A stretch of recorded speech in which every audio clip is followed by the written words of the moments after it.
Halo teman-teman semua, perkenalkan nama saya Tolibin dan pada video kali ini saya akan mempresentasikan terkait dengan tugas satu matkul pemrograman bergerak yaitu membuat aplikasi Android sederhana.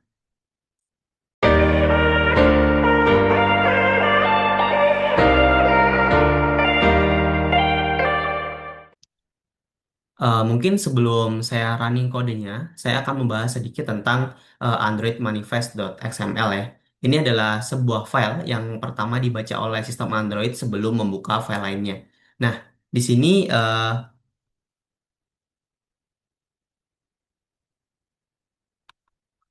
Nah, di sini saya membuat beberapa activity ya, yaitu mulai dari profile activity, dashboard activity, register, dan yang lain-lain. Nah, terutama itu ada pada login activity.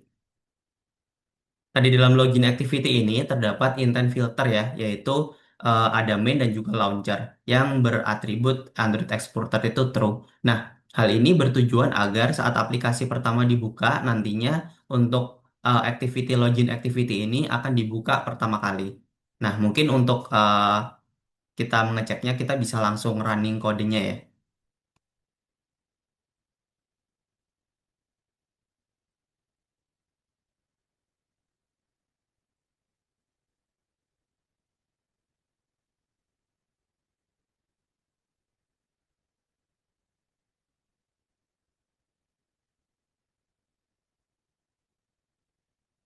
Nah, jadi saat pertama kali aplikasinya dibuka itu, maka dia akan menampilkan langsung di halaman login ini. Nah, kemudian saya akan berlanjut ke sebelum membahas tentang loginnya, saya akan berlanjut tentang register dahulu. Nah, di dalam register ini Android itu selalu mempunyai dua file ya, yaitu file Android untuk codingnya, yaitu kalau saat ini kita menggunakan Java dan juga untuk file XML yaitu yang digunakan untuk strukturnya ya atau desainnya. Nah, kita akan memulai dari register dahulu. Nah, untuk register activity. Nah, di dalam register activity ini, untuk XML-nya ini sendiri, saya desain menggunakan scroll view ya, register.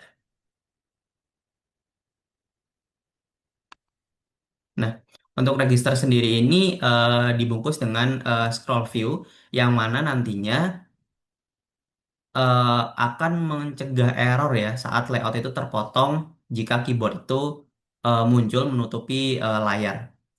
Nah, di dalam file Java-nya untuk register juga,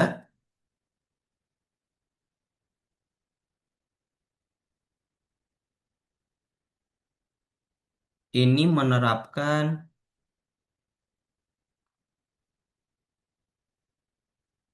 client set validation ya.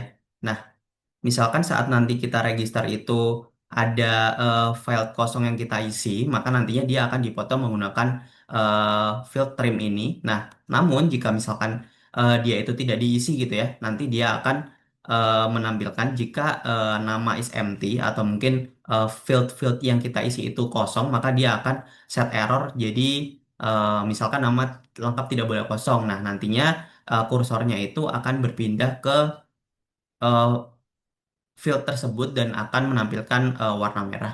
Mungkin akan kita coba testing ya. Nah, ini misal Tolibin.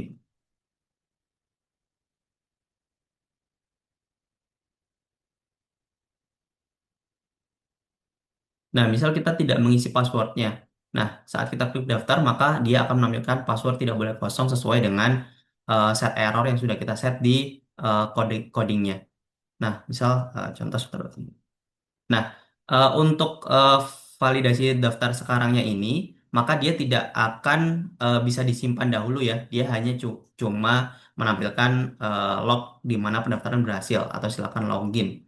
Nah, eh, hal ini dikarenakan karena memang kita tidak belum mengkoneksikannya ke sebuah database, maka dia hanya akan mengembalikan kita ke halaman login ini. Nah, untuk pendaftaran berhasil ini kita menggunakan log.d ya untuk menyampaikan agar user itu bisa tahu eh, action apa yang bisa dilakukan selanjutnya. Misalkan kalau misalkan username password error, nah nanti akan ada notifnya bahwa itu error gitu ya.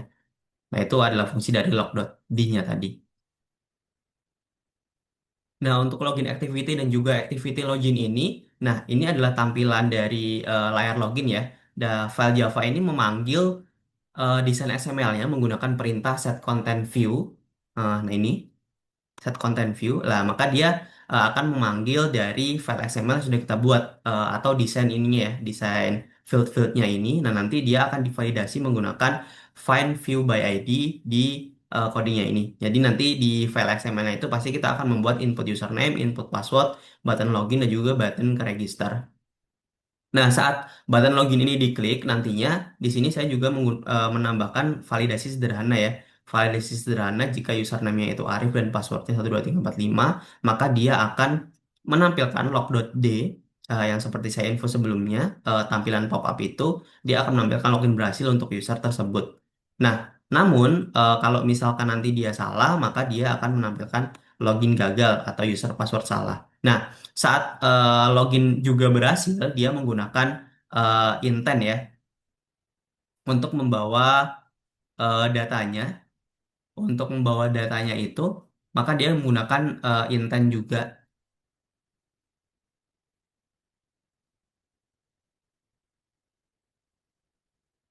Nah, untuk intentnya sendiri yang digunakan untuk membawa datanya itu adalah intent put extra ini. Intent put extra ini. Nah, nanti dia akan membawa datanya ke halaman selanjutnya. Atau kalau misalkan di sini kita menggunakannya di halaman dashboard.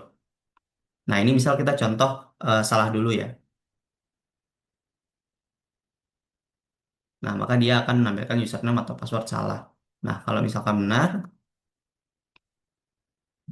nah login berhasil dan kita akan ditampilkan di halaman dashboardnya. Nah, kemudian kita akan membahas tentang dashboardnya ya, atau dan juga dashboard activity dan activity dashboard dari XML-nya.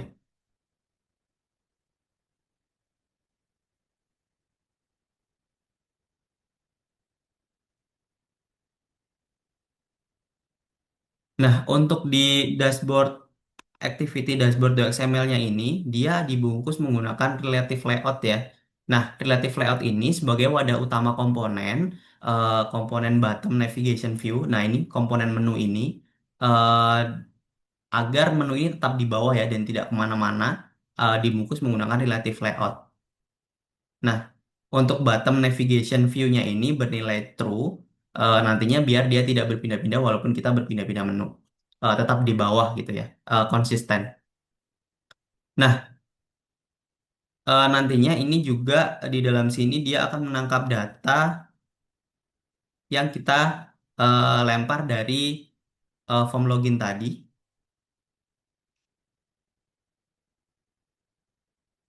Nah, ini eh,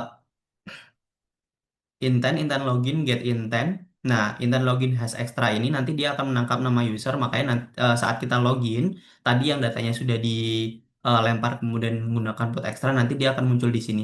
Selamat datang Arif ini. Arif ini didapatkan dari data yang sudah kita lempar dari form login. Nah, di sini juga menggunakan recycle view ya, yang digunakan untuk menampilkan daftar data list dalam jumlah banyak secara efisien. Nantinya kalau misalkan kita sudah tambah data, maka di sini akan muncul beberapa data yang akan di list gitu ya, akan di list menggunakan recycle view ini. Kemudian juga ini menggunakan on resume, bukan on click ya. Nah, nanti kenapa menggunakan on resume? Nantinya saat data itu kita buat, maka dia akan tetap ditampilkan atau diupdate, tidak per klik. Jadi kita tidak perlu klik dua kali untuk tombol home, nantinya akan langsung update setelah kita menambahkan data. Nah, di sini saya juga menambahkan beberapa logika ya, logika input transaksi yang nantinya akan digunakan untuk menerima data dari form tambah data. Nah, ini kita akan coba ditambah data. Nah, di dalam tambah data ini juga ada beberapa field yaitu nominal dan juga keterangan ya ini sama kurang lebih seperti form login. Nah, di sini menggunakan untuk XML-nya itu menggunakan radio group dan juga radio button ya. Nah, radio button dan radio group ini eh, radio button ini dibungkus ke dalam radio group agar kita hanya bisa memilih dari salah satunya saja. radio button dan juga radio group ini. Nah, misal kita akan mencoba melakukan pemasukan dahulu. Oh ya, dan di sini ada juga tanggal ya. Tanggal yang mana kita itu menggunakan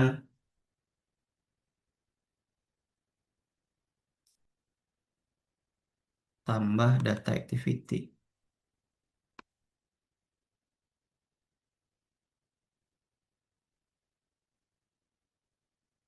Menggunakan Dead Picker Dialog ya, nantinya ini adalah sebuah UI pop-up dari Android ya yang memang sudah didesain dari sistem Androidnya sendiri untuk menampilkan tanggal seperti ini. Nah, misal kita coba tanggal hari ini 31, misal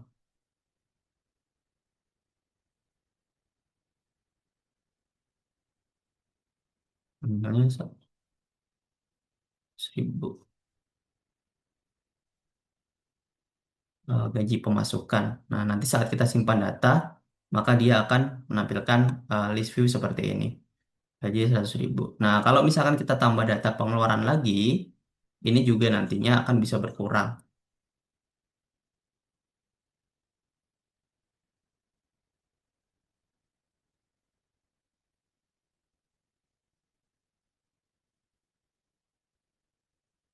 Nah,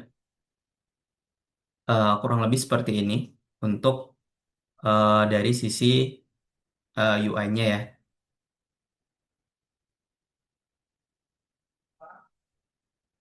Nah, mungkin itu saja yang bisa saya presentasikan terkait dengan aplikasi ini.